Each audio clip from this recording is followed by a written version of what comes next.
Hello everyone. We are in the lecture 2 of probability and statistics course. In the first part of this lecture 2, we have discussed about the combinations and some related examples and concepts. So now we'll start with the binomial theorem, which is closely related to this combination concept. Here we'll not put much stress on the binomial theorem. All of us may be knowing this theorem, and this theorem we may learn in detail in discrete math course. So what we know about this theorem is that for any positive integer n, the expansion of x plus y whole to the power n is given by x plus y whole to the power n equal to summation of k equal to 0 to n nck x to the power n minus k into y to the power k. So if you know this theorem, you can easily find out the value of maybe x plus y whole to the power 5. What is that value? We can easily calculate it with the help of this theorem. Summation of k equal to 0 to 5 ck. This is another way of writing nck into x to the power 5 minus k into y to the power k. So there are basically 6 terms are there in this summation, and you can easily get the expansion. So here this nck is the binomial coefficient defined as I said, nck, which is basically n factorial divided by n minus k factorial into k factorial. So again, my intention is not to discuss about this theorem because we may be knowing all this thing. We want to discuss the multinomial theorem. So let me quickly go through this. So binomial coefficients is, as we discussed, that x to the power n minus r into y to the power r. This is the coefficient of this term in the expansion of x plus y whole to the power n. It is called the binomial coefficient NCR. And then we all know that NCR equal to NCR and n minus r both are same. If you just put the formula, this formula, you can easily get this relationship. Then we have few identities which we may use it in some other concept related to the binomial coefficient. So NCR is equal to n minus r n minus 1 CR plus n minus 1 CR minus 1. Similarly, this is another identity related to binomial coefficient. We want to discuss about the multinomial theorem, which is given by this one. So it is related. Binomial theorem was having only 2 terms, but multinomial theorem we have more than 2 number of terms. So if you take a1 plus a2 dot am whole to the power n, then that value is, if we expand, you will get this is equal to summation of over the vector n1 into nm such that the entry sum is equal to n, and nc n1 into nm, this terminology we already know from the previous part of this lecture, into a1 to the power n1 into a2 to the power n2 dot up to am to the power nm. As we already discussed, this is known as the multinomial coefficient, and the value is n factorial divided by n1 factorial into n2 factorial into nm factorial. Correct? We'll discuss this multinomial theorem with some example as well. But this is the statement. So this summation is over all such vector n1, n2, dot nm such that their summation is equal to n. So there will be several terms, and then each of the coefficient is like this. Each of the coefficient is like this. N factorial divided by n1 factorial into n2 factorial into dot nm factorial into power of this. So if we just take m equal to 2, we will directly get the binomial theorem from this. Now, from the previous part of this lecture, lecture 2 part B, part A, this represents the number of possible divisions of n distinct object into m distinct group of respective sizes n1, n2, nm. We have already discussed in the first part. Now, if you try to understand the multinomial theorem, we may understand this theorem to this example. So, expansion of x1 plus x2 plus x3 whole to the power 4. See, we have 3 terms. It is x1 plus x2 plus x3 all to the power 4.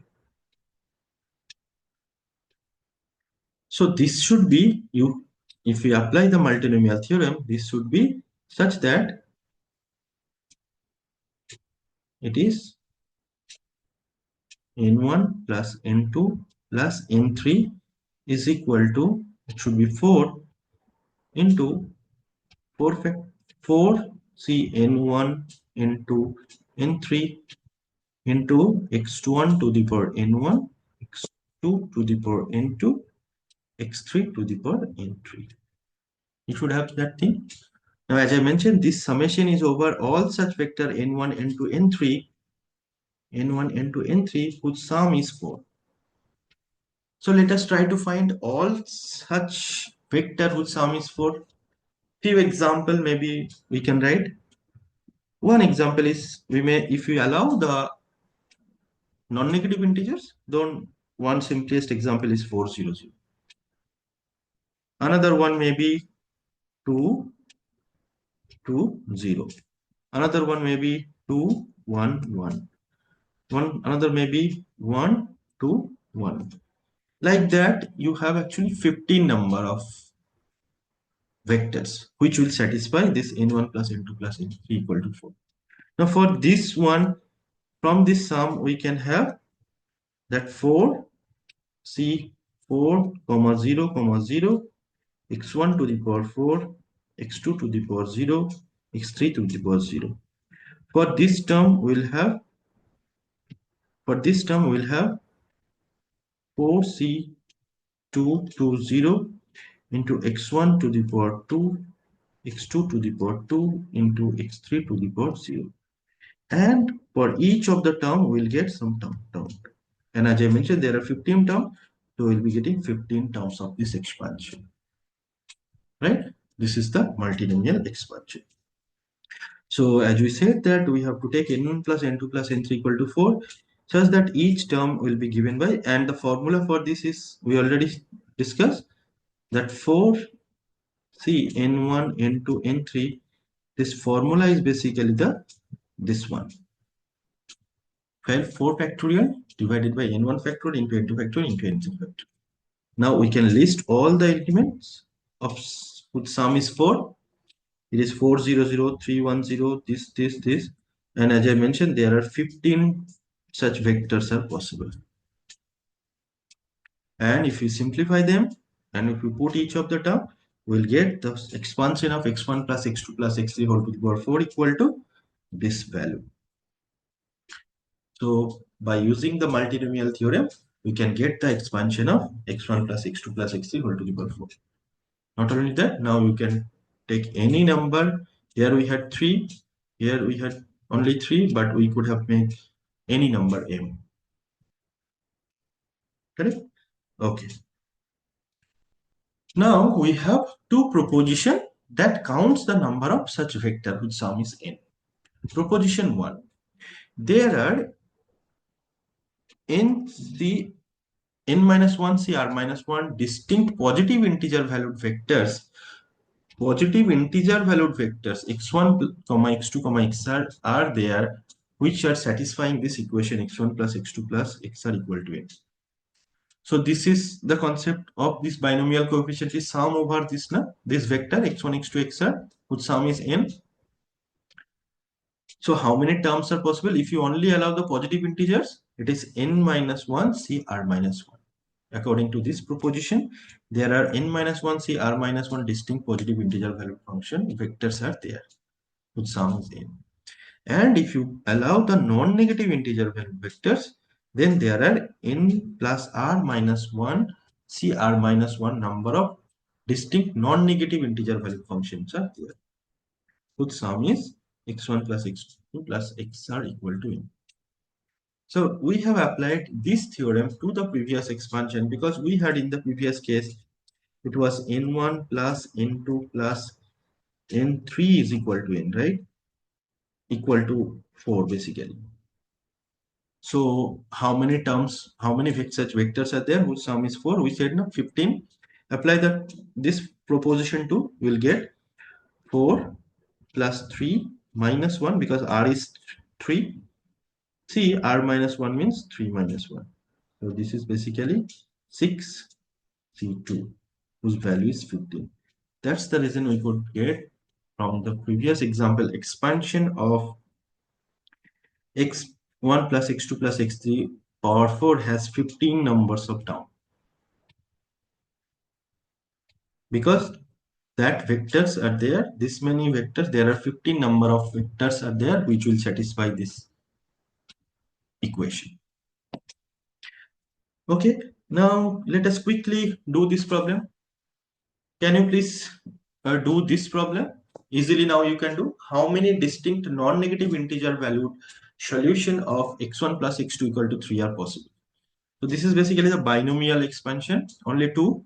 But how many distinct non-negative integer valued solutions are there? Now apply the proposition 2 and you have to do it. Apply the proposition 2 and you can easily get. So there are, what is n here? N is 4, 3. So 3 plus R is 2, 3 plus 2 minus 1. C, R minus 1 means 2 minus 1. Therefore it is 4 C1 equal to 4 number of terms. And you check that binomial theorem, if you apply this thing, that x1 plus like a plus b whole to the power 3, this binomial expansion, how many terms? You have 4 number of terms only. So you can relate this multinomial with the binomial theorem. Now, in like this example, and what are such solutions? It is these are the all such vectors 0, 3, 1, 2, 2, 1, 3, 0, all possible combinations. Now, we want to do some more interesting example related to this concept. Look at this example. An investor has 20,000 to invest among 4 possible investments. Each investment must be in unit of $1,000. So an investor has 20,000 to invest among 4 possible investments. And each investment must be in units of 1,000. If the total 20,000 is to be invested, how many different investment strategies are possible? Now make the video pause and try to think of its answer. Here you see that investor has $20,000 and each investment is of unit $1,000. So how many total number of units that investor can able to invest? Each unit is of $1,000 and the investor has $20,000. So there are 20 units maximum he or she can buy, right? And suppose this 4 investment, right? So suppose investment 1 he want to have x1 number of units, investment 2 he can have x2, investment 3 he can have x3, and investment 4 he can have x4 units. So altogether their sum should be 20, correct? So it is x1 plus x2 plus x3 plus x4 should be equal to 20 units. Now the investor may invest all places in the first places itself 20 unit. He can equally distribute them, that 5, 5, 5, 5 each. Or in the first one 0, second one, in the first one 0, second one maybe 10, third one 5, fourth one 5. It is possible. So all possible kind of combinations you have to take. Now we have already discussed such things. So how many, that means how many different vectors are possible? How many different vectors are possible whose sum is 20? Where some of the vectors, the component can be 0 also. So how, and if you get different kind of that such vector, you will get the answer. How many different investment strategies are possible? So now it is your job to apply the proposition 2 and get the answer. Make the video pause and write down the answer in your notebook or in the chat box.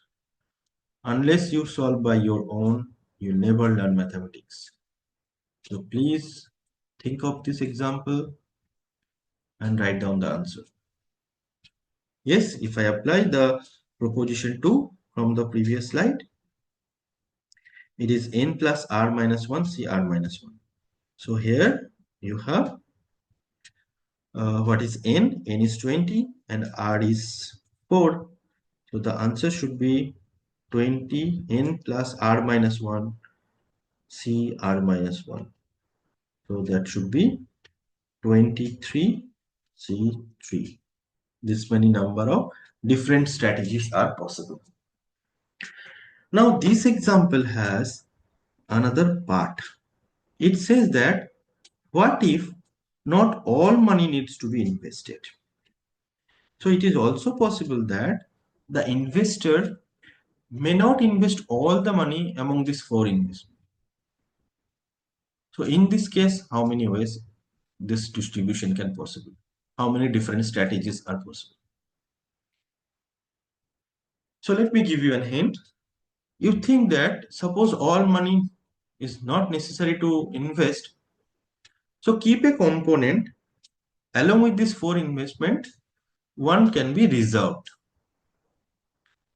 So therefore you will have 5 such component x1, x2, x3, x4 for this 4 possible investment and 1 for reserve that the investor may not invest.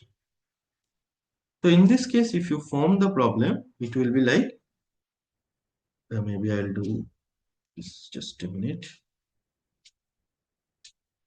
In this case, the problem will be like this: x1 plus x2 plus x3 plus x4 plus x5 must be equal to 20. So this term, this component we keep it for reserve that the investor may not invest. Sometimes it is also possible that investor may not invest even a single penny with this 4. All x5 can be 20. Or the investor may invest 4 units each and 4 he or she can keep it for reserve. Right? So all such possibilities you have to find out. Now again, if you apply the proposition 2, you can easily get the answer. So what should be the answer? How many different strategies are possible? Yes, it is 20 plus 5 minus 1 c5 minus 1 whose value is 24 c4. Correct? So as you already discussed, for the first part you have this, and for the second part you have 24 c4 is equal to 10,626 possible strategies. I hope you enjoyed the lecture. I hope you understand. I always say to the students or whoever want to learn the course, any mathematics course, please do solve problem. So all the exercise, look at the problem, think little bit, try to say the answer. Sometime you may do the mistake. It's okay, but you have to try. You may also try some another kind of example with this concept. I hope you like the videos. I expect some feedback about these videos. If you want to present me in some different way, you can write down in the comment box. If you like it, you may also express that feedback in the comment box. Thank you very much. One more thing, all the contents of this video lecture are from these 2 books. Mostly it is from these 2 books. Few examples I have taken from outside. Thank you very much.